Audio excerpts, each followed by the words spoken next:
Welcome to the August 1st meeting of the Kiwanis Club of Kingsport. All right, I'll recognize John Campbell, and he will introduce our speaker for today. It's my pleasure to introduce our speaker today, who is Michael Carson. Michael is the new president of the International Storytelling Center from Jonesboro. His love of stories, oral knowledge, traditions, and Appalachia comes from his father, who was a Greenville native, and also his grandfather, who self-taught African historian. And by the way, his father was a Kiwanian in Chicago for many years and all. So, and of course, Michael himself is a native of the Chicago area, so he grew up there. But before locating for the Washington, D.C. area, Michael enjoyed a 30-year career in international affairs, mostly focused on African economic development. Michael has helped transform small businesses, community-led health plans, health clinics and schools, clean water systems, agricultural enterprises in conflict settings and emerging economies. He has worked in 35 different countries in Asia, Americas, Europe, and also Africa. He's well educated for his productive career with a Bachelor of Arts from Denver University. He has an MBA from Clark University, Atlanta, and also an MPA from the Kennedy School at Harvard, and also a certificate of nonprofit management from Stanford. With his education experience and his many varied his experiences in general and education background, he's well prepared to come and tell us about the vision he has for improving the international storytelling to help this region more so than in the past. Michael, please. Thank you, John. Thank you. It's great to be in Kingsport today, and it's really great to be at a Kiwanis meeting, because whenever I would visit Chicago, I would go to Kiwanis meetings in South Shore, where my father worked with to Kiwanis, and he sold peanuts, he did parades, he did everything with Kiwanis. So it's really great to be here, and I thank you, John, for inviting me. And also Lisa Whaley, our Director for Development, is here, and she's going to do a short video in a few minutes as well. And I just want to tell you a bit about myself and a bit about the Storytelling Center. And as John said, my father was born in Greenville and was raised there and moved to Chicago when he was 9. But my grandmother, all she talked about was Greenville. So she came to Greenville every summer. So I heard about Greenville growing up. And when I saw the position, the first thing I did was put in the map to see how close Jonesboro was to Greenville. And I said, well, it's 23 miles. This is great. So for me, it's like a homecoming working in Northeast Tennessee. And I've been here for, I think, 1 year and 3 months now. But it's been a lot of fun, and everyone has been really welcoming. So I thank everyone and especially the welcome in Kingsport today. And we're, as John said, I'm president of International Storytelling Center, but really interested in the power of storytelling and how storytelling can transform people's lives, can transform youth we're working with. And we're starting to work outside of Jonesboro. So I'd like to talk to you about how we can have storytelling in Kingsport at some point. We've got shows in Johnson City now. Next year we'll have shows in Knoxville and Nashville. And in September, we're co-sponsoring the Blue Ridge Music Trails of North Carolina storytelling. So it'll be our first time sponsoring storytelling in North Carolina. And this will be a fundraiser for Hurricane Helene musicians. And we have 4 storytellers in Mount Airy, North Carolina. So we want to come to Kingsport. Lisa was telling me about a venue in Kingsport where we could possibly have storytelling. But I want to talk a little bit about some of our activities. Our big activity, which is coming up, is the National Storytelling Festival. It's our 53rd festival, and this year will take place from October 3rd to the 5th. And I think many of you know we had to cancel the festival last year because it was the week after Hurricane Helene, and the town just didn't have the infrastructure to take care of people suffering from the storm and have a festival. So we canceled our festival last year. So this is also a celebration. We're celebrating having the festival. We have 23 storytellers from across the U.S. and one from Scotland, and she's Scottish African, so one from Scotland and Kenya. And we have 15 masters of ceremonies who are also storytellers. And we have a big activity for children. We have ghost stories. We have a park in Jonesboro, Mill Spring Park, and we'll have a ghost stories fest, like a ghost stories night in the park. So it'll be a lot of fun. So we welcome everybody to come to Jonesboro for our festival. We also have Storytelling Live, which is taking place through early October. And Storytelling Live brings a different storyteller to Jonesboro every week. And they do all types of storytelling. They do what's called tall tales. We had a teller, Appalachian teller, but from West Virginia last week, Bill Lepp. They do folk tales, they do ghost stories, medieval tales, and they also do personal stories. So we have a wide range of storytellers, and 2 o'clock Tuesday through Saturday, and we have 10 evening shows. So if you can't come in the afternoon, we'll have storytellers some evenings. And so we welcome you to Jonesboro for an evening show. We also do a lot of youth outreach. Our really big area is how can we work with communities in the Tri-Cities. So we have a group in Johnson City called Coalition for Kids that we, at-risk youth, that we send storytellers to tell stories and to teach the kids how to tell stories. We work at the Langston Center in Johnson City, and we have kids camps. We have a Stories of Change where we do historical stories, again with Langston Center, but with partners across the Tri-Cities. And we have storytelling for health workers and medical patients with Ballad Health. And there's been research to show that telling stories to patients actually improves their palliative care. And so it's a program we're very proud of, and with Ballad Health, who's also one of our sponsors.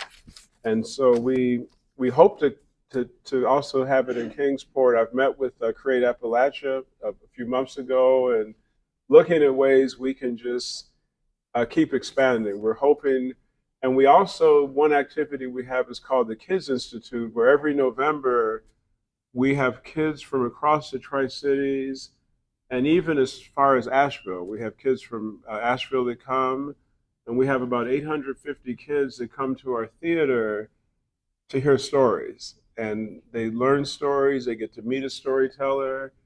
It's like a field trip. We have a plaza, they have lunch in our plaza, and this is an exciting activity. Next year we're trying to have it in Greenville. We're looking for a venue in Greenville and in Bristol, and we hope to have it across the Tri-Cities.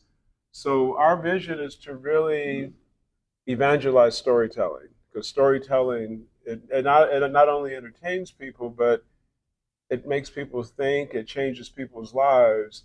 And if we can get kids into storytelling, it's a way that they can learn how to communicate better and also not use their devices so much. So we're working a lot with youth, and also working with Appalachian Research and Council for Development on how we can tell stories for farmers, especially legacy farmers who have had their farms for generations. And so I want to talk to you briefly about ways that Kiwanis members can be involved in storytelling. I think the first way is to come to a performance. Either come to Storytelling Live or come to our festival, and we can even have a group. We could have a Kiwanis Day at the Storytelling Center, where we have you take a bus or vans, and come to Jonesboro, and Lisa will meet you, I'll meet you. We'll watch the show together, but it'll be a fun way to get Kiwanis involved in storytelling. I think the second way is to come to our festival. Our festival is in October. 2023, we sold 8,000 tickets, and our festival is one of the biggest 3 events in the Tri-Cities, along with the motor race is #1 in Bristol, and then the Rhythm and Roots Festival, and then the Storytelling Festival. So we'd love for you to come. Lisa is going to present information. We have brochures. but that's another way. The third way is to become a volunteer. You can volunteer at our festival. You can volunteer at our storytelling center, and we have a volunteer coordinator that we can put you in touch with. But we have at our festival 400 volunteers, and the volunteers do everything. They greet people, they take people from different tents, and just help people to have a fun experience in Jonesboro. The third way, which we love, is you can also donate. We have a storytellingcenter.net. There's a donate button, but we're a nonprofit and we survive on donations. We had one small government grant, but right now, well, we work with Tennessee Arts Commission. That's one of our big supporters, but most of our revenue is through generous individuals. So you can also donate.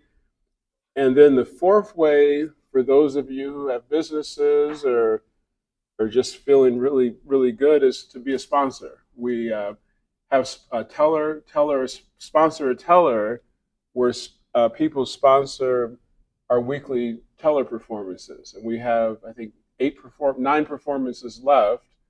And some of those weeks are still available where you can become a sponsor or you can be a festival sponsor. We have tent sponsors. We also have concert sponsors. We have an after hours concert where we're looking for a sponsor. And I think we have one tent sponsorship available. And Lisa can talk a little bit about that. But we want Kiwanis to be involved. My father loves Kiwanis so much. And we also work with the gentleman, Charlie Brown, who played for the Bears. He was a running back in the 60s. And he still goes to the Kiwanis meetings in South Shore in Chicago. So Kiwanis has done a lot for our community where I grew up, and it's done a lot of good, I'm sure it's done a lot of good work in Kingsport. And there is a Jonesboro Kiwanis that I just learned about today. Nobody even told me about it. So I'm going to try to meet people with Kiwanis in Jonesboro, but it is a real honor to be here today, and I want to thank John for welcoming me. He actually called me one day and invited me to Kingsport, and I said, well, I've only been to Kingsport a few times, but I would love to come, and everybody's been so welcoming, and we would love to have many of you come down to Jonesboro. It's not that far. We're finding that even in Johnson City, some people in Johnson City don't go to Jonesboro. We're right next to each other. So we'd love to have you come and experience storytelling, and just you say I met you at the Kiwanis meeting, and we'll give you a tour. We also have a storybook trail, which is sponsored by the Friends of Jimmy Neal Smith, who was our founder, and that's fascinating. It's right behind the storytelling hall. And every 3 months, we have a different story featured in the storybook trail. And right now we have a story by Donald Davis, who's one of our famous storytellers. So let's have a Kiwanis tour. That's what I'll propose today. We'll have a Kiwanis tour to Jonesboro. You can have lunch. We've got a couple cafes right across the street from the center, and then come see a 2:00 show. And if we don't do it this season, John, we can do it next season.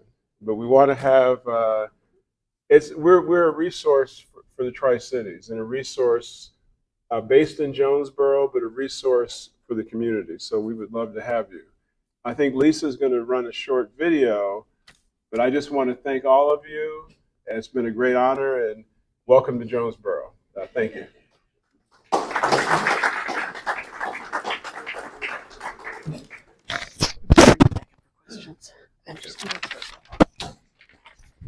One of the things about storytelling is if you can't experience it, you don't really completely understand it. Though I'm sure all of you have sat on a porch sometime and listened to a aunt or uncle or grandpa, somebody telling you a story about something that happened. That's really what this is, just broadened and expanded. As Michael said, I do want to underline the fact is I would love to have you come visit us. And so please give me a call anytime, reach out to me. I will get you into one of the shows. My favorite thing about this job is introducing people to storytelling and letting them know how exciting it is. But I can't bring a storyteller with me, and I couldn't bring the festival with me. So what I have right here is this was made during our 50th Storytelling Festival. And we're on 53rd now, as Michael said. So this is a big deal, but it captures just a little bit about how storytelling is so much more than just a story. And then if you are interested in any of the things Michael talked about, I have a bunch of stuff with me, and you're welcome to ask me afterwards.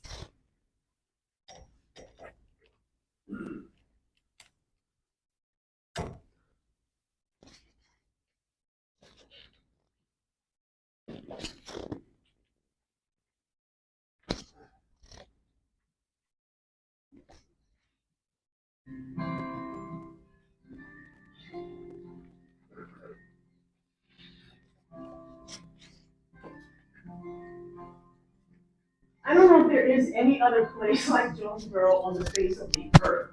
There are storytelling festivals all over the country. There are storytelling festivals in Europe. But this really brings people from all over the place, both tellers and listeners. This whole storytelling revival helped educate people that storytelling really is, it's in our bones, it's in our DNA. The relationship between an audience and the storyteller is like tasting an apple. You don't know if the flavor's in the mouth or in the apple. And it's true, there's something that happens in between the two that you just can't get anywhere else. The big question is not, did I say it? The big question is, do they see it? What are the images a listener is going to generate by listening to what you're telling? It felt like being at home in the company of all of these incredible storytellers. And, you know, this is a group of incredible story listeners as well. The best performers in the world are performing in front of the best audience in the world. I mean, they laugh and sing along and clap and are totally with you. And just the give and take makes it the best place to hear and tell a story. Every moment that I have not been actively on stage, I've been singing the praises of every single detail of this festival. It's like a family reunion, even if you don't know anyone there.